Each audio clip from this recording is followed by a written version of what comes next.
বাংলার সকল দর্শকবৃন্দকে স্বাধীনতা দিবসের অনেক অনেক আন্তরিক প্রীতি শুভেচ্ছা এবং অভিনন্দন জানাচ্ছি।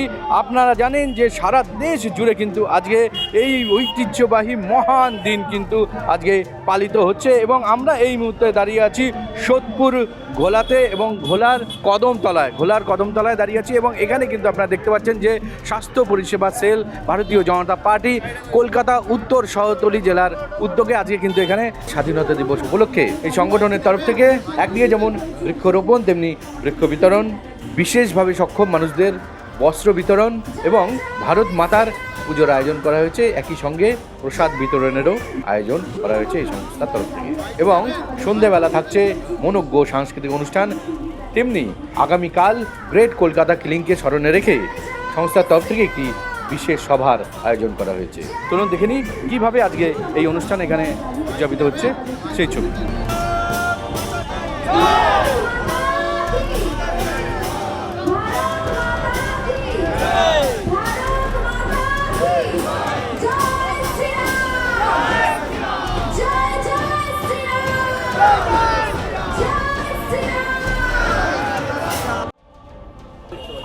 সবচেয়ে বড় কথা যে আজকে পুরো আকাশে বাতাসে সব জায়গায় মনে একটা সুন্দর একটা স্মেল, একটা সুগন্ধ একটা বইছে যে 47 সালে স্বাধীনতা হয়েছিল ঠিক আছে, কিন্তু এই প্রথম আমার মনে হচ্ছে 2026-এ সত্যিকারের স্বাধীনতা দিবস পালন করছি, সত্যিকারের।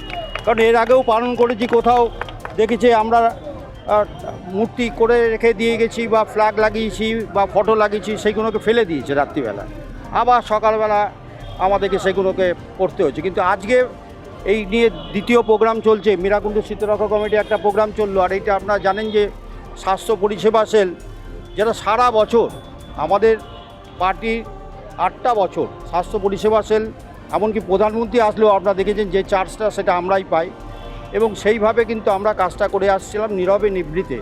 কিন্তু আমরা এরকম ওপেনভাবে কাজ করার সেই সুযোগটা পাইনি বিগত সরকারের অত্যাচারে। তাই আজকের দিনে আমরা যে স্বাধীনতার যে আস্বাদন পেয়েছি, যে মানুষগুলোকে আজকে আমরা যখনই মনে করি যে আগস্ট মাস মানেই আমরা মনে করি যে এটা স্বাধীনতা সংগ্রামীদের মাস, যে মানুষগুলো সত্যিকারের আন্তরিকভাবে দেশকে ভালোবাসত, যারা 18 বছর 8 মাস, কারো 17 বছর এই অবস্থার মধ্যেও কিন্তু তারা ইংরেজকে এখানে তাড়িয়ে ভারত মাতার শৃঙ্খল মোচন করার জন্য তাদের যে লড়াই, আমি সকল যুব সমাজকে বলবো যে অন্তত সমালোচনার ঊর্ধ্বে থেকে নিজ কর্তব্য পালন করুক এবং মহাভারতের যুদ্ধে যেরকমভাবে আপনারা দেখেছেন যে অশুভ শক্তির দিকে অনেক বীর যোদ্ধারাও কিন্তু তারা সহযোগিতা করেছিলেন, কিন্তু জয় হয়েছিল কিন্তু শুভ শক্তির। আমি সকলকে আমাদের যারা এসে উপস্থিত হয়েছেন, যারা এই প্রোগ্রামকে সার্থক করার জন্য সকাল থেকে রাত থেকে সকাল বিভিন্নভাবে চেষ্টা করলেন, তাদের সকলকে অনুরোধ করব অন্তত পরিবারকে ঠিকমতোভাবে, পরিবার যাতে স্বচ্ছ থাকে, পরিবার স্বচ্ছ থাকলে নিজে স্বচ্ছ থাকা যাবে এবং নিজে স্বচ্ছ থাকলে আমাদের দেশ গড়ার যে আমাদের কাজ, আমরা যে দৃঢ় প্রতিজ্ঞ হয়েছি, আমরা যে ভোট দিয়েছি দেশকে আমরা বিশ্বগুরু করার জন্য, দেশকে সুদৃঢ় করার জন্য, দেশকে শক্তিশালী করার জন্য, যেন অন্তত সকালবেলা উঠে দেখি যে পাকিস্তানকে শেষ করে দিয়েছে, পাকিস্তান ভারতে আর না ঢুকতে পারে, সেইভাবে একটা ভারত দেশ চলছে। আমি সকলকে অনুরোধ করব যে সকাল থেকে রাত থেকে সকাল স্বামী বিবেকানন্দ যেরকম সামান্য 39 বছর 5 মাস 24 দিন বেঁচেছিলেন, কিন্তু সারা বিশ্ব চিন্তা করে। আমি সকলকে অনুরোধ করব ঘড়ির কাঁটার মতো বাঁদিকে না গিয়ে স্বামীজির মতো সমালোচনার ঊর্ধ্বে থেকে নিজ কর্তব্য পালন করে আমরা যে যার এলাকাকে যদি শান্তি শৃঙ্খলা এবং সুশৃঙ্খল করে তুলতে পারি, সেই আহ্বান রেখে আমি সকলকে আবার অনেক ধন্যবাদ জানাই। আর আপনারা জানেন যে স্বামী বিবেকানন্দের কথায়, him I call a Mahatman whose heart believes for the poor, তাকেই মহাত্মা বলা হয় যার শরীর থেকে রক্তক্ষরণ হয় একজন অসহায় মানুষের জন্য। আমি সকলকে অনুরোধ করব রক্তক্ষরণ করুন, কিন্তু অন্য মানুষকে কষ্ট দেওয়ার জন্য না, রক্তক্ষরণ হোক একজন অসহায় মানুষের জন্য, সেই অসহায় মানুষ যেন আপনার রক্তটা নিয়ে সে সুস্থ হয়ে ওঠে। তাই সেই সকল মানুষ যারা রক্তদান এবং বিভিন্ন ভালো কাজের মাধ্যমে যারা এগিয়ে আসেন এবং এসেছেন, তার জন্যই 26 সালে আমরা এত বড় একটা জয় পেয়েছি। তাদের সকলকে আমরা ভারতীয় জনতা পার্টির স্বাস্থ্য পরিষেবা সেল উত্তর শহরতলি জেলার পক্ষ থেকে অনেক অনেক প্রণাম এবং ধন্যবাদ জানাই। নমস্কার। जय कपि सति लोक उजागर रामदूत अतुलित बलधामा अंजनी पुत्र पवन सुत नामा।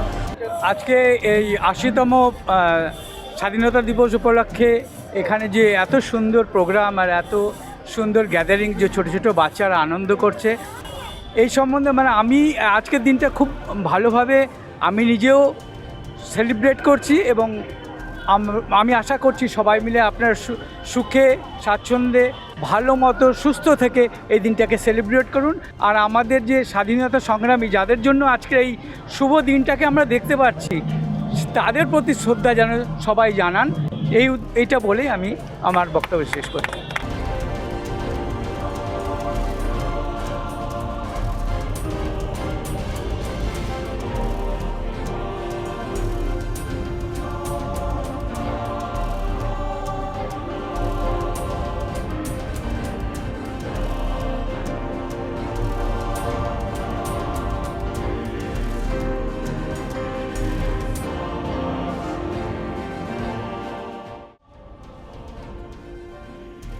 আজকে যেটা বলবো, আজকে ভারতের ৮০তম স্বাধীনতা দিবস।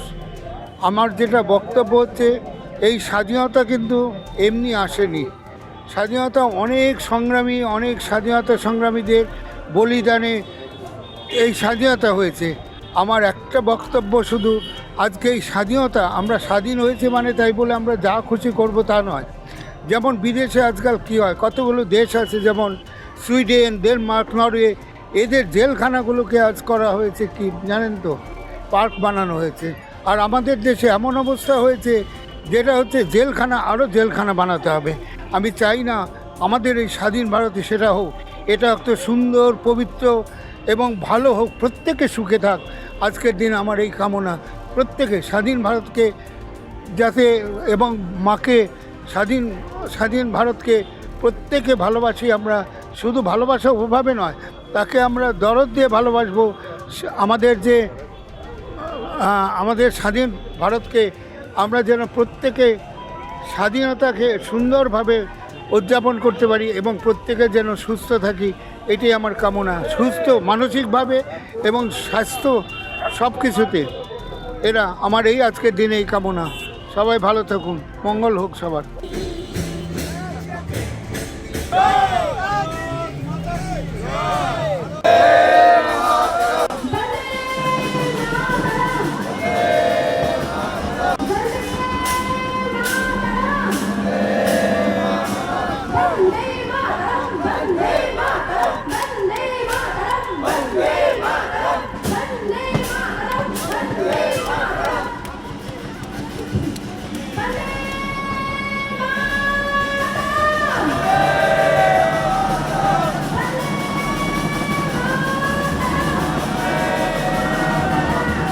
सर्वे सुखिन भवन्तु, सर्वे सुखिन भवन्तु, सर्वे पश्यन्तु निरामया।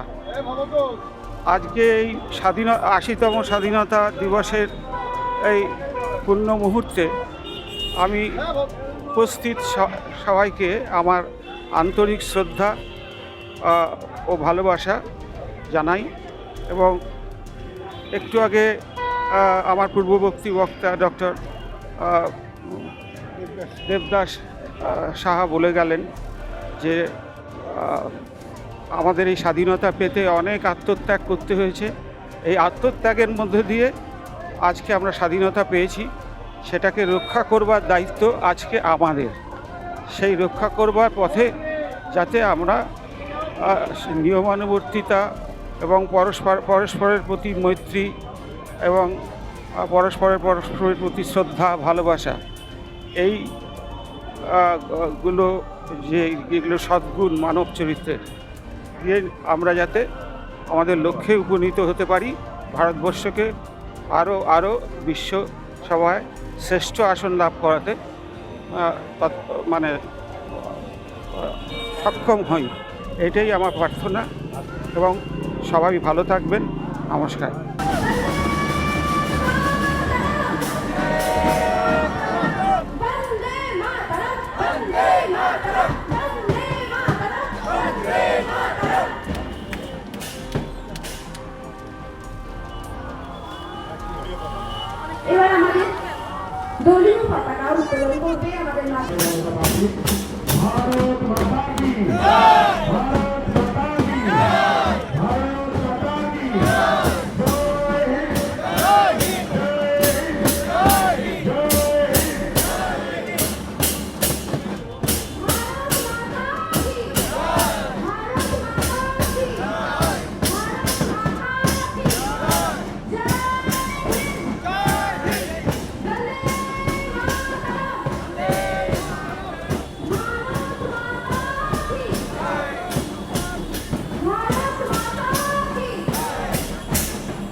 80তম স্বাধীনতা দিবস প্রত্যেকবারই আমরা এই দিবসটি উদযাপন করি।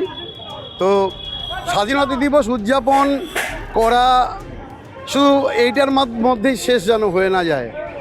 আজকে একটা জিনিস ভাবুন, যারা রক্তের বিনিময়ে, প্রাণের বিনিময়ে এই দেশটাকে স্বাধীন করে দিয়ে গেছেন, আজ আমাদের দেশের মধ্যেই একটি শক্তি আছে যারা এই দেশটাকে টুকরো টুকরো করতে চায়। আপনারা দেখছেন কিছুদিন আগে জেনজির আন্দোলন। এই জেনজি কারা? আমাদেরই ঘরের সন্তান। তাদের কারা তৈরি করলো? তাদেরকে কেন আমরা গাইড করতে পারিনি? তারা দেশকে টুকরো করতে চায়, তারা দেশকে দুর্বল করতে চায়। তো এই দেশকে আমরা চেয়েছিলাম। আজকে আমাদের দেশকে যদি রক্ষা করতে না পারি, আমাদের দেশকে যদি অখণ্ড রাখতে না পারি, তাহলে আমাদের স্বাধীনতা দিবস উদযাপনের অর্থটা কোথায়? তো আমি একটা কথাই বলবো, আমাদের বিশ্ববিদ্যালয়গুলো, আমাদের ইউনিভার্সিটিগুলো, আমাদের কলেজগুলো, আমাদের বিদ্যালয়গুলোর মধ্যেও অনেক দেশদ্রোহী শিক্ষকরা ঢুকে আছেন। তারা ছাত্রদেরকে মগজ ধোলাই করছেন, তারা দেশ বিরোধী করে গড়ে তুলছেন। আজকের এই যে আন্দোলন, সেটা যে দেশ বিরোধী আন্দোলন, তার কারণ একটা শক্তি আমাদের যুব সমাজকে মিসগাইড করছে। আমাদের এর থেকে বেরিয়ে আসতে হবে, না হলে আমাদের দেশকে রক্ষা করা সম্ভব হবে না। আমি এটা বলে আর